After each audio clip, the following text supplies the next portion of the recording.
তোমরা কেমন আছো? ম্যাডাম ভালো আছি।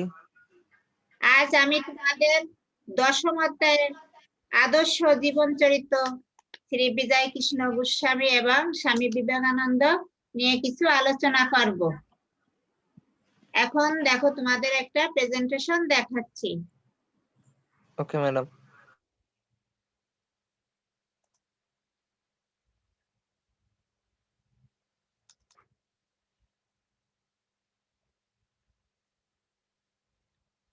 দেখতে পাচ্ছ? জি ম্যাডাম।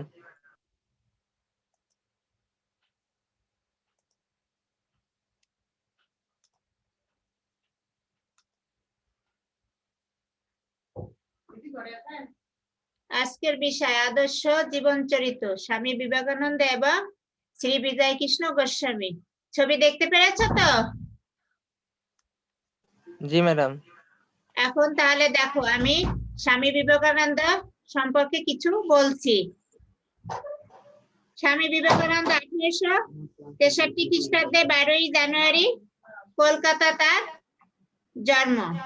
পিতা বিশ্বনাথ দত্ত ছিলেন কলকাতা হাইকোর্টের একজন নামকরা বিখ্যাত উকিল, আর মাতা ভুবনেশ্বরী দেবী ছিলেন একজন সুগৃহিণী। বিবেকানন্দের প্রকৃত নাম নরেন্দ্রনাথ দত্ত। তিনি ছিলেন অত্যন্ত মেধাবী, বিশেষ করে দর্শনশাস্ত্রে তার অগাধ পাণ্ডিত্য ছিল। তিনি যখন জেনারেল অ্যাসেম্বলি কলেজের ছাত্র, তখন কলেজের অধ্যক্ষ হেস্টি এক বিতর্ক সভায় নরেন্দ্র প্রতিবার মুগ্ধ হয়ে বলেছিলেন, জার্মান এবং ইংল্যান্ডের কোনো বিশ্ববিদ্যালয় তার মতো এত মেধাবী ছাত্র সে কখনো খুঁজে পায় নাই। নরেন্দ্রনাথ 1884 সনে বিএ পাশ করেন। তার আগেই তার মধ্যে একটি পরিবর্তন দেখা দেয়। তিনি কেবল ঈশ্বর সম্পর্কে জানতে চান, যাকে পান তাকেই বলেন, ঈশ্বরের কথা বলেন এবং জানতে চান যে কেউ দেখতে পেরেছে কিনা।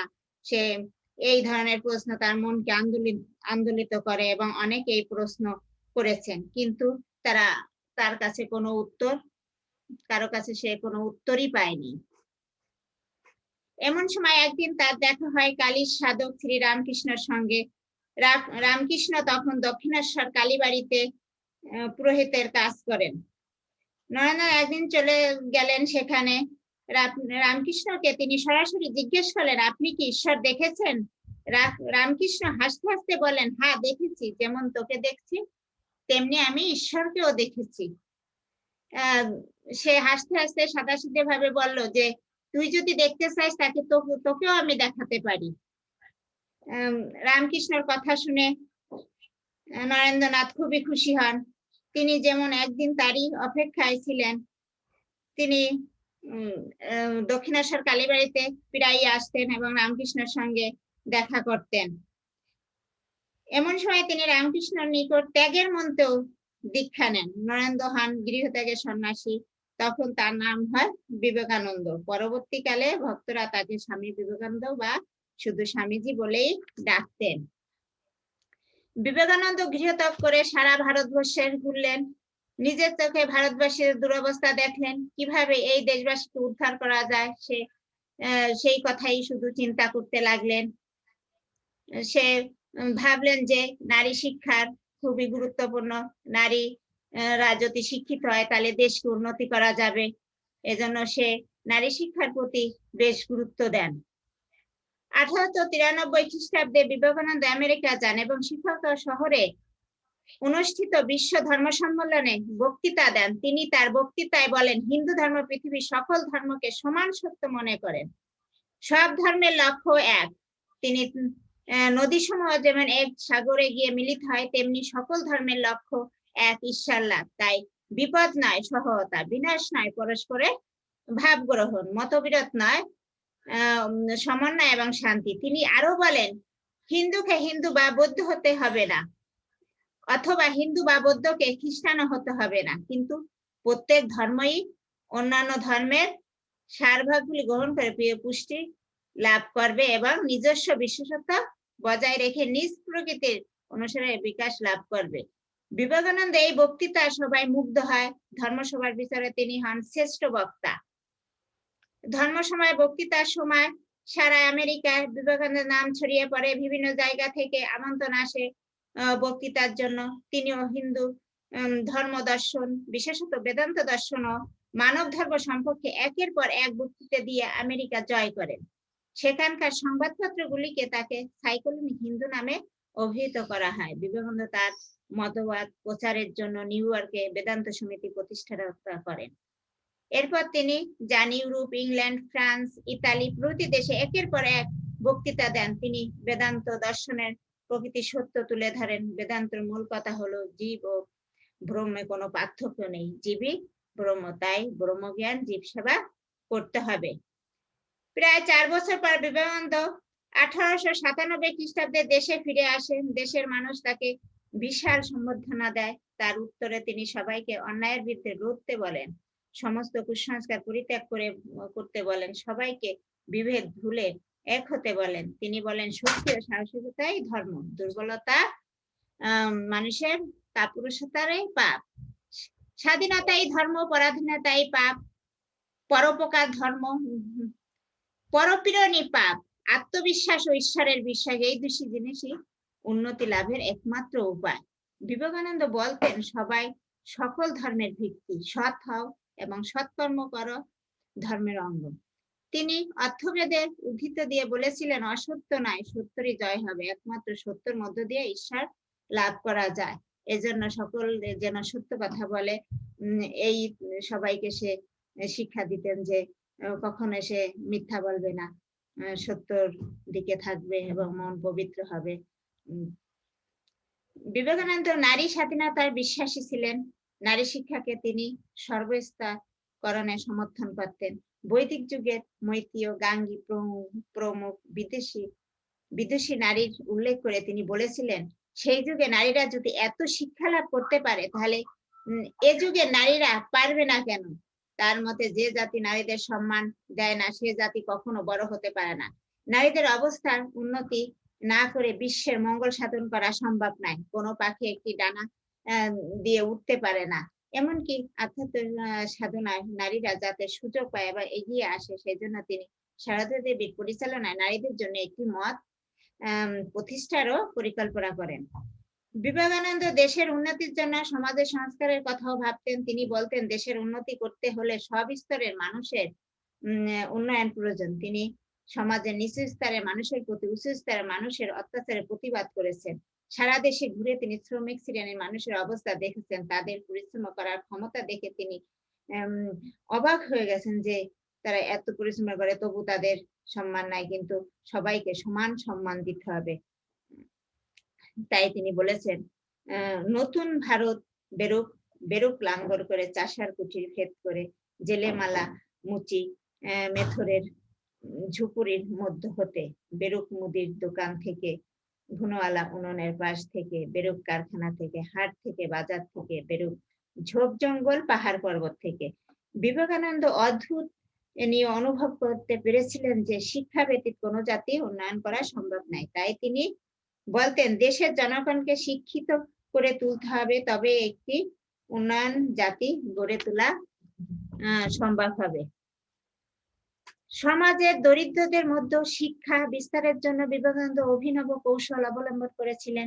তিনি তার অনুসারীদের নির্দেশ দিয়েছিলেন, দরিদ্ররা যদি স্কুলে না আসতে পারে, তাহলে শিক্ষাকে তাদের কাছে পৌঁছে দিতে হবে। কলে কারখানায়, খেতে খামারে যেখানে তারা কাজ করে, সেখানে তিনি আরো বলেছিলেন, সামর্থ্য না থাকলে একটি কুঁড়ে ঘর বানাও, সেখানে গরিব লোকদের সাহায্য নিতে ও উপাসনা করতে আসবে। সেই মন্দিরে সকাল সন্ধ্যা ধর্মকথা ও পুরাণ কথা পাঠ হবে। এর মধ্য দিয়েই তাদের শিক্ষণীয় বিষয়গুলো শিখে নেবেন। স্বামীজি বুঝতে পেরেছিলেন যে খালি পেটে ধর্ম হয় না। তাই তিনি বলেছিলেন, অন্ন চাই, দরিদ্রের মুখে অন্ন জোগাতে হবে। আগে অন্ন, তারপর ধর্ম। যারা অনাহারে দিন কাটাচ্ছে তাদের আমরা ধর্মোপদেশ শুনিয়ে যাচ্ছি। ধর্মমতবাদে কি পেট ভরে? সবকিছুর প্রথম অংশ পাবে দরিদ্র। আমাদের অধিকার শুধু অবশিষ্ট অংশে দরিদ্রতা ঈশ্বরের প্রতিভু, সেই লাঞ্ছনা ভোগ করে সে ঈশ্বরের প্রতিভু। দরিদ্রকে না দিয়ে সে আহারে আনন্দ পায়, সে পাপে আনন্দ পায়। 1897 সালে বাংলায় কোথাও কোথাও দুর্ভিক্ষ দেখা দিয়েছিল। বিবেকানন্দ তার অনুসারীদের নিয়ে দুর্ভিক্ষ পীড়িতদের পাশে দাঁড়িয়েছিলেন। আলমোড়া থেকে ভগিনী নিবেদিতাকে এক পত্রে তিনি লিখেছিলেন যে, আমি আমার কিছু ছেলেকে দুর্ভিক্ষ পীড়িত জেলাগুলিতে কাজ করার জন্য পাঠিয়েছি। এটা ইন্দ্রজালের মতো কাজ করেছে। আমি যা ভেবেছিলাম তাই দেখছি একমাত্র হৃদয়ের মধ্য দিয়ে জগতের কাছে পৌঁছানো যায়। বিবেকানন্দের সতীদাহ প্রথা বিলোপের জন্য রাজা রামমোহন রায়ের নিকট কৃতজ্ঞতা প্রকাশ করেছিলেন। এভাবে স্বামী বিবেকানন্দ ধর্ম প্রচারের পাশাপাশি সমাজ সংস্কার এবং দেশের উন্নয়নের কথাও ভেবেছিলেন। তিনি অন্য সন্ন্যাসীদের মতো কেবল ঈশ্বর সাধনা নিয়েই ব্যস্ত থাকেননি। তার গুরুদেব শ্রী রামকৃষ্ণ পরমহংস দেবের এমনটাই চেয়েছিলেন। বিবেকানন্দ তার গুরুদেবের আদর্শ প্রচারের জন্য 1897 সালে রামকৃষ্ণ মিশন প্রতিষ্ঠা করেন। পরের বছর একটি মঠও প্রতিষ্ঠা করেন। পশ্চিমবঙ্গের হাওড়া জেলার বেলুর গঙ্গার পশ্চিম পারে এটি অবস্থিত। সাধারণভাবে এটা বেলুর মাঠ নামে পরিচিত। পৃথিবীর বিভিন্ন দেশে এই রামকৃষ্ণ মঠ ও রামকৃষ্ণ মিশনের শাখা আছে। এসবের প্রধান কেন্দ্র বেলুর মাঠ। বাংলাদেশ যেভাবে মঠ ও মিশন রয়েছে, সেসব প্রধান কেন্দ্র ঢাকার রামকৃষ্ণ মিশন। পৃথিবীব্যাপী এই মঠ ও মিশনের মাধ্যমে ধর্ম চর্চার পাশাপাশি অসংখ্য মানুষকে সেবা প্রদান করা হয়েছে। বিবেকানন্দ ছিলেন কঠোর পরিশ্রমী। কাজ ছাড়া তিনি কিছুই বুঝতেন না। তাই বিশ্রামের অভাবে অল্প দিনে তার শরীর ভেঙে যায়। ফলে 1902 খ্রিস্টাব্দে 4 জুলাই বেলুর মাঠে এই মহামনীষী দেহ ত্যাগ করে। বিবেকানন্দের কয়েকটি বাণী। ধর্ম এমন একটি ভাব যা পশুকে মানুষ এবং মানুষকে দেবত্ব উন্নীত করে। অপরকে ভালোবাসায় ধর্ম, অপরকে ঘৃণা করায় পাপ। যে শিক্ষা জীবনে নিজের পায়ের উপর দাঁড়াতে পারা যায়, সেই হচ্ছে শিক্ষা। বিশ্বাসী হলো মানব সমাজ ও সর্বধর্মের সবচেয়ে বড় শক্তি। জীব সেবার চেয়ে বড় ধর্ম আর নেই। জীবে প্রেম করে সেই জন সেবিতে ঈশ্বর। তাহলে স্বামী বিবেকানন্দ সম্পর্কে কিছু আলোচনা করলাম। এখন আমি শ্রী বিজয় কৃষ্ণ গোস্বামী সম্পর্কে কিছু আলোচনা করছি। তোমরা দেখো, বাংলা 1248 সালে 1841 খ্রিস্টাব্দে শ্রাবণ মাস, তখন ছিল পূর্ণিমা তিথি। নবদ্বীপে শান্তিপুরে বৈষ্ণব মন্দিরে শ্রীকৃষ্ণের ধুলন যাত্রা উৎসব পালিত। সেই উৎসব মুখর পুণ্যতিথিতে ভোরবেলা শ্রী বিজয় কৃষ্ণ গোস্বামীর জন্ম হয়। পিতা আনন্দ কিশোর গোস্বামী ছিলেন পরম নিষ্ঠাবান ভক্ত। মা স্বর্ণময়ী দেবীও ছিলেন একজন ধর্মনিষ্ঠা দয়াবতী রমণী। বিজয় কৃষ্ণ গ্রামের পাঠশালাতে শিক্ষা লাভ শুরু করেন। তারপর ভর্তি হন শান্তিপুর টোলে। সেখানে পড়া শেষ করে উচ্চশিক্ষার জন্য ভর্তি হন কলকাতা সংস্কৃতি কলেজে। সংস্কৃতি কলেজে কিছুকাল পড়ার পর বিজয় কৃষ্ণ মেডিকেল কলেজে ভর্তি হন। সেখানে কয়েকজন বন্ধুকে নিয়ে হিত সঞ্চারিণী নামে এক সভা স্থাপন করেন। সবাই সিদ্ধান্ত ছিল, যিনি যা সত্য বলে বুঝবেন তিনি তা প্রাণপণে কাজ করে দেখাবেন।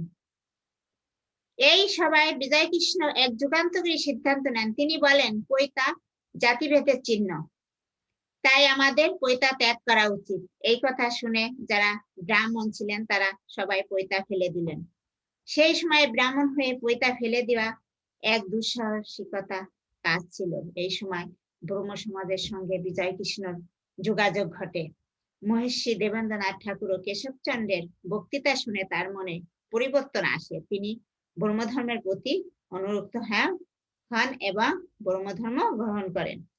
বিজয় কৃষ্ণের এই পৈতা বর্জন ও ব্রহ্মধর্ম গ্রহণ তার আত্মীয় স্বজনদের চোখে ভালো দেখা যায়নি এবং তারা তাকে পছন্দও করত না। বিজয় কৃষ্ণ এই সময় শান্তিপুরে এলে তার প্রতি ক্ষিপ্ত হয়ে ওঠেন। বিজয় কৃষ্ণ তার মত ও বিশ্বাসের ব্যাপারে আপোষ করেননি। তখন বিজয় কৃষ্ণ মেডিকেল কলেজের চূড়ান্ত পরীক্ষা সামনে। তিনি প্রস্তুত হচ্ছিলেন, কিন্তু ব্রহ্ম সমাজ থেকে ডাক এলো ধর্ম প্রচারের। চিকিৎসার জীবনের উজ্জ্বল ভবিষ্যতের কথা চিন্তা না করে বিজয় কৃষ্ণ ব্রহ্মধর্ম প্রচারের দায়িত্ব গ্রহণ করেন। তিনি হলেন ব্রহ্ম সমাজের আচার্য বিজয় কৃষ্ণ। ঢাকা, বরিশাল, যশোর, খুলনা এবং ভারতের বিভিন্ন অঞ্চলে তিনি ব্রহ্মধর্ম প্রচার করেন, অনেককে তিনি ব্রহ্মধর্মে দীক্ষাও দেন। বিজয় কৃষ্ণ এক সময় উত্তরাঞ্চলে অবস্থান করেছিলেন, তখন তিনি এক কঠিন অসুখে পড়ে। সেবার বারদীর শ্রী লোকনাথ ব্রহ্মচারীর কৃপা তিনি সুস্থ হন। এই ঘটনা তার জীবনে এক গভীর প্রভাব ফেলে। বাবা লোকনাথ এবং ঠাকুর রামকৃষ্ণের প্রভাবে তার মধ্যে আবার বৈষ্ণব ভাব জেগে ওঠে।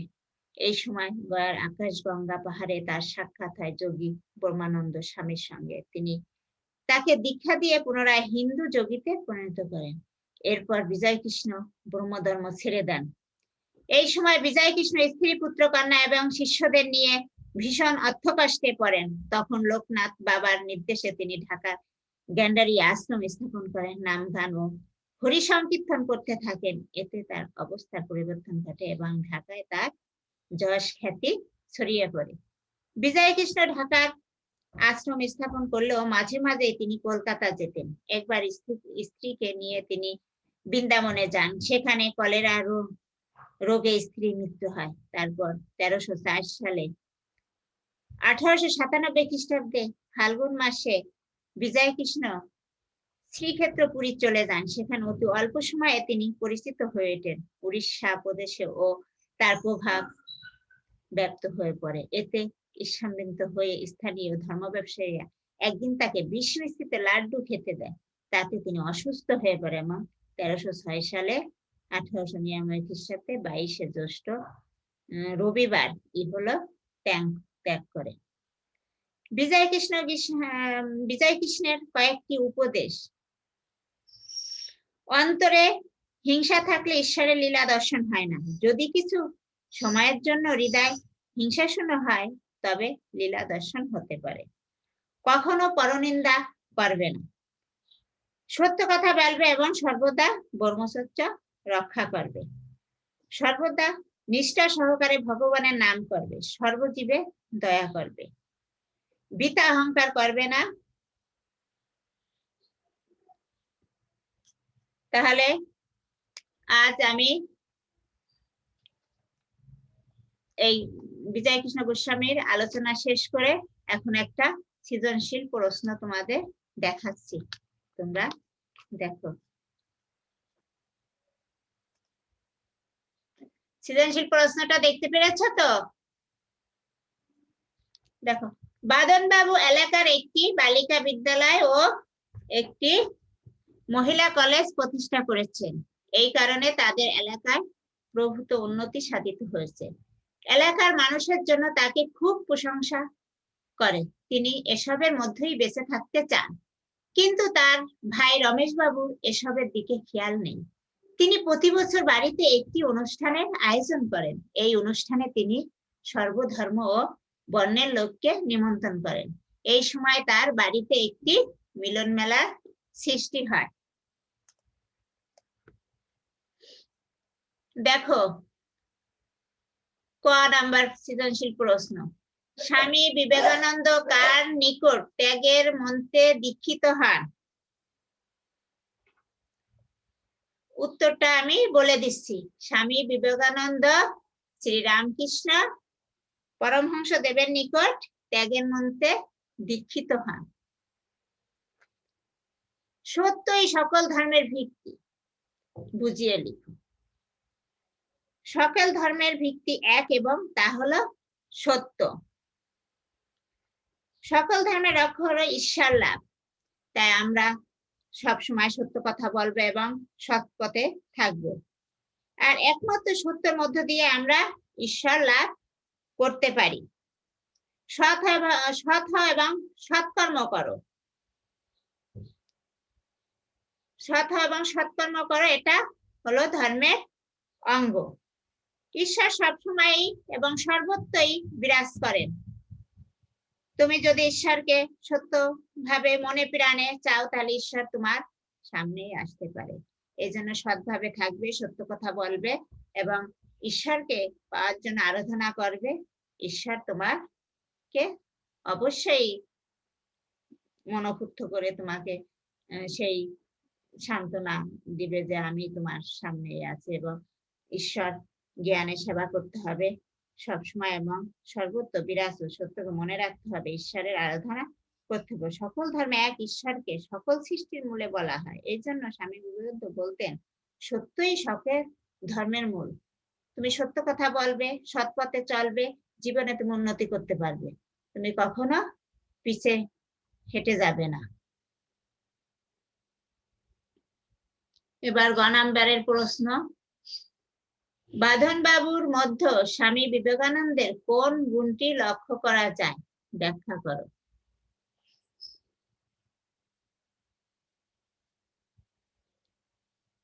তাহলে বাঁধন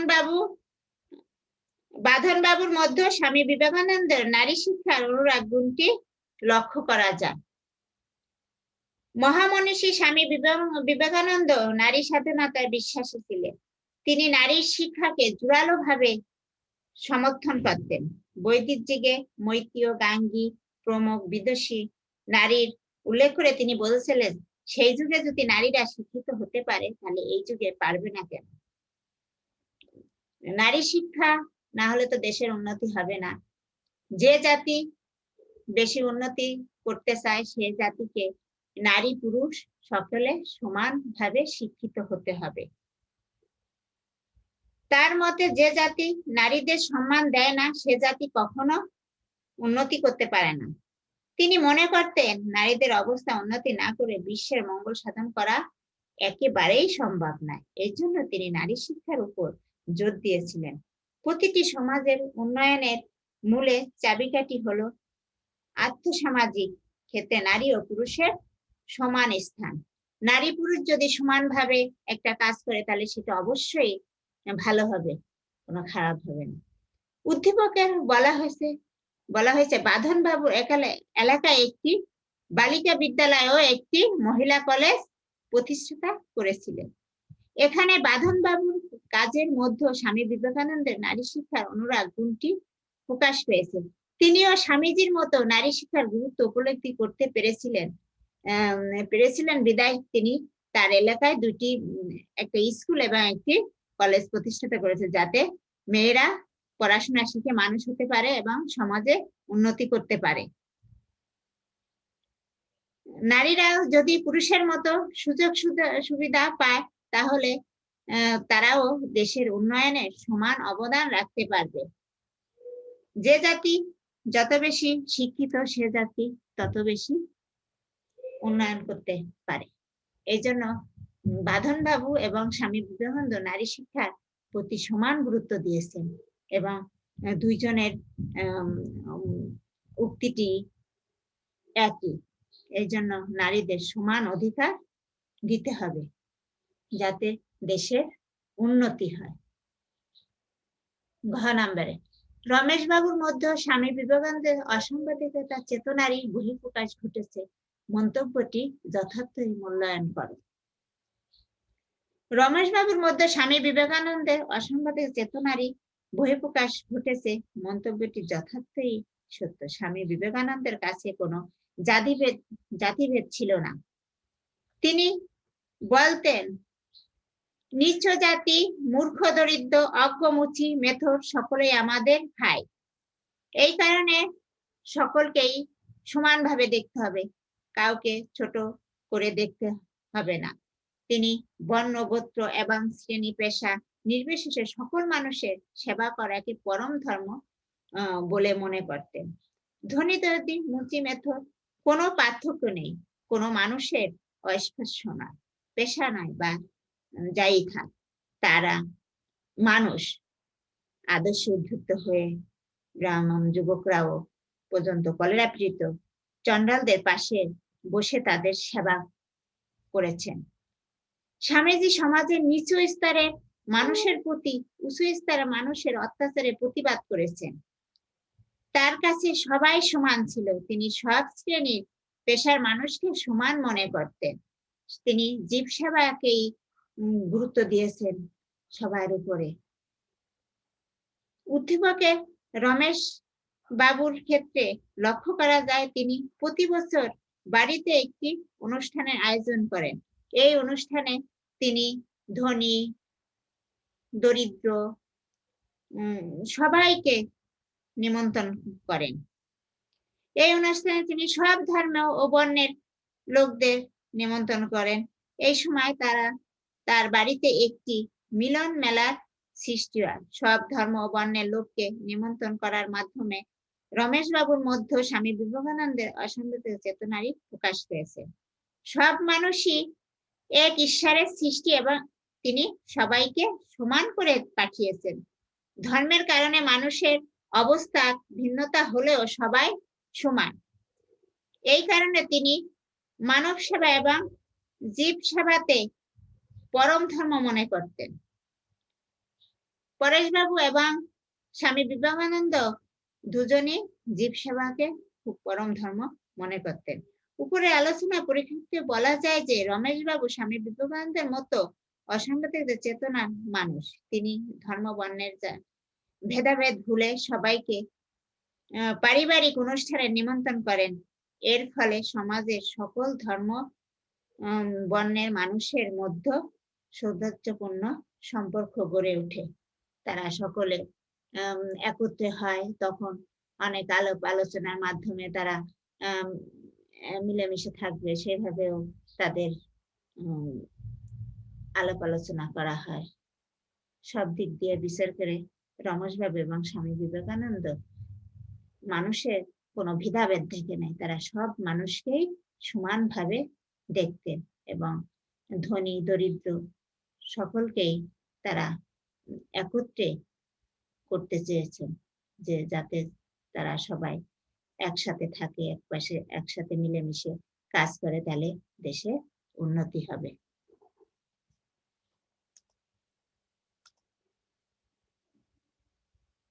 ধন্যবাদ। আজ তোমাদের আমি এখানে শেষ করে দিচ্ছি।